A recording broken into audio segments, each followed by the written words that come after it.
So now for part 2 of this video, where you will learn how to put your availability on Tutor trac.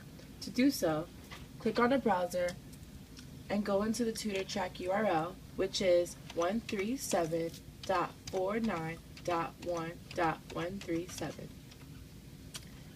What will appear is a welcome page where you will input your username and password that can be found on your Tutor trac training packet.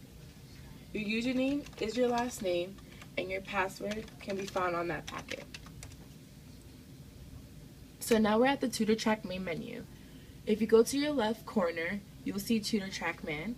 Click on him and go to the third tab called Schedule. This tab is the only tab you'll be using in the system. Now we're at a calendar grid. So let's say I'm available Mondays and Wednesdays from 10 to 1. What you want to do is click right next to the 10 and drag it down to the 1 and let go.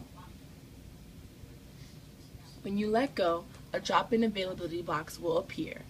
The center remains Student Success Center, the subject is blank, and the maximum amount of students you can tutor is 1.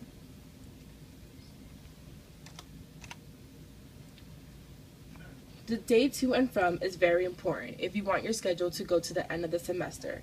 What you want to do is click on the calendar icon at the end and go to the month and date of the last day of the semester. But for the sake of this video, we would just input it for about 2 weeks. Just make sure that your time is correct. If you need to adjust, click on the clock icon and change either the start time or the duration. Keep in mind you cannot change the end time.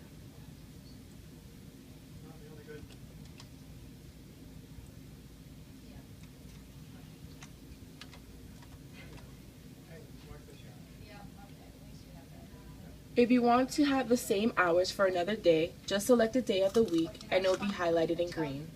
Mine would be Wednesday. Now divide into slots. You'll have 1-hour sessions with your tutees, so what you want to do is click on the clock and input 1 hour. Breaks are not anticipated, so you just leave that alone. Auto book gets left alone as well. Allow options to book weekly does not get checked, and default will change to not checked. Activate multi-slot booking will remain the same, and you will check split into separate availability blocks on save. And now you'll save. You know that you did this correctly if it's green and there has a rotation bar right next to the time. This lets you know that this is continuous throughout the semester. Alright, now for part 3. Stay tuned.